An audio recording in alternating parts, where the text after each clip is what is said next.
boys and girls. How are you all doing? This is Winnie. Winnie, can you say hi to all the boys out there? Say hi. How are you? I hope you guys are doing well. I really, really miss you. But you know what? This is certainly a new adventure for us. Okay, down, Winnie. Your part's finished. So, now, you've read to the end of chapter 7 in Fantastic Mr. Fox. I really, really hope you're enjoying the book. I think it's a wonderful book. I love Mr. Dahl's descriptions.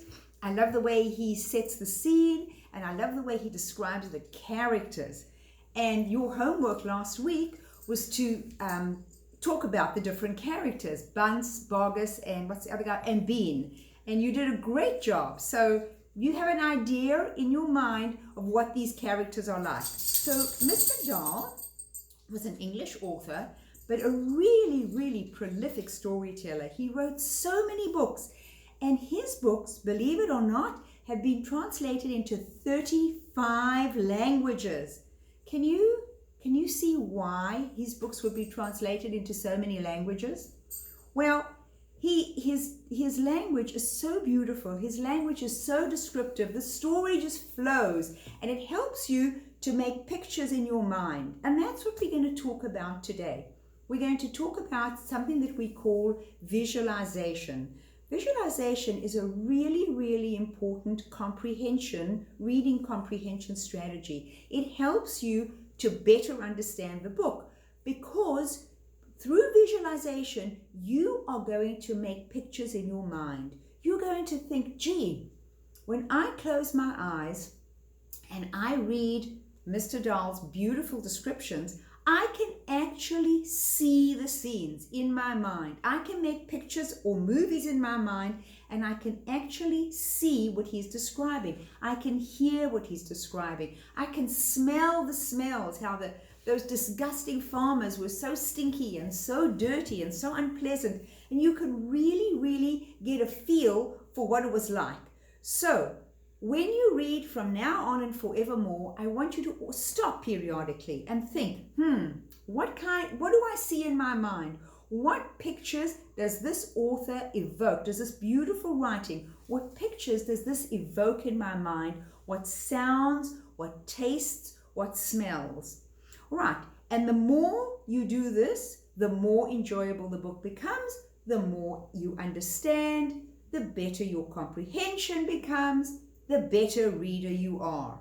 So, another thing that Mr. Dahl does is, as I said, he was an English author, so he might be using some words that are not totally familiar to you, but that's okay. You are going to increase your vocabulary by learning these new words. And what I want you to do is, when you come across a word that you don't understand, please stop and do what really good readers do.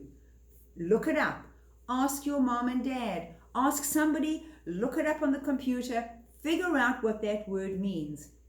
If you read a passage and you don't understand it, reread it. You might have to reread it 2 or 3 times. But the more you read, the more pictures you make in your mind, the more your vocabulary increases, the more you'll enjoy the book.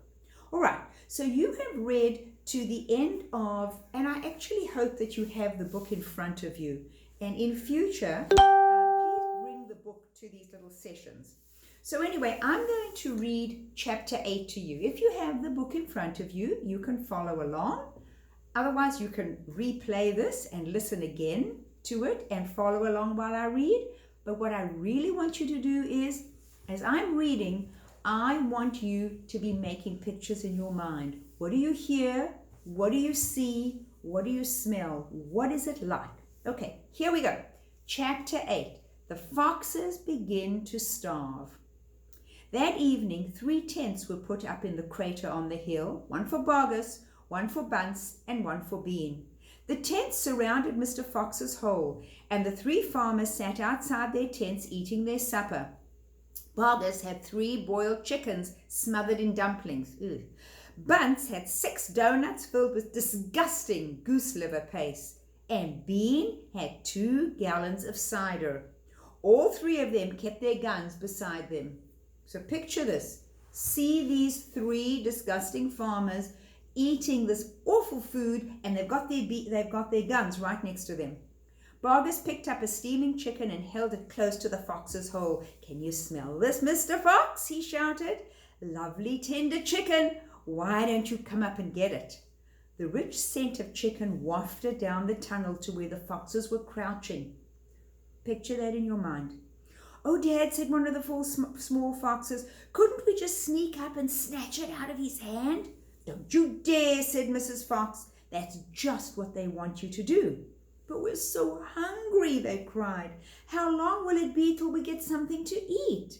Their mother didn't answer them, nor did their father. There was no answer to give. Imagine that. As darkness fell, Bunce and Bean switched on the powerful headlamps of the two tractors and shone them onto the hole. "Now," said Bean, "we'll take it in turn to keep watch. One watches while two sleep, and so on through the night." Bargus said, "What if the fox digs a hole right through the hill and comes out on the other side? You didn't think of that one, did you?" "Oh, of course I did," said Bean, pretending he had. "Go on then, tell us the answer," said Bargus. Bean picked something small and black out of his ear and flicked it away. Can you picture that? Pretty disgusting. "How many men have you got working on your farm?" he asked. 35, Bargus said. "I've got 36, Bunce said. "I've got 37, Bean said. "That makes 108 men altogether. We must order them to surround the hill. Each man will have a gun and a flashlight. There will be no escape then for Mr. Fox."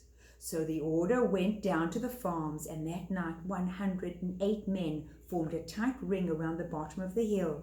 They were armed with sticks and guns and hatchets and pistols and all sorts of other horrible weapons. You see it in your mind? This made it quite impossible for a fox, or indeed for any other animal, to escape from the hill.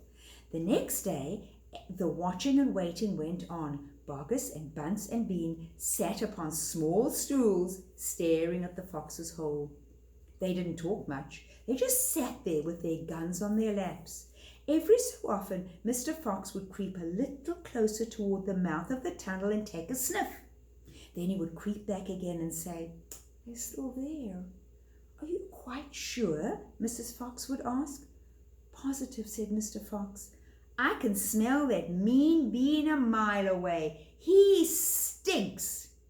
Right, so that was chapter 8. So I want you to now think about this, visualize it in your mind. For homework this week, you're going to read chapters 9, 10, and 11. And I'll be sending you some questions to go along with those chapters.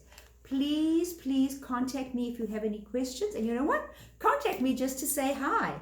So happy reading. I'll chat with you in a few days. Sending love and hugs to you. Bye.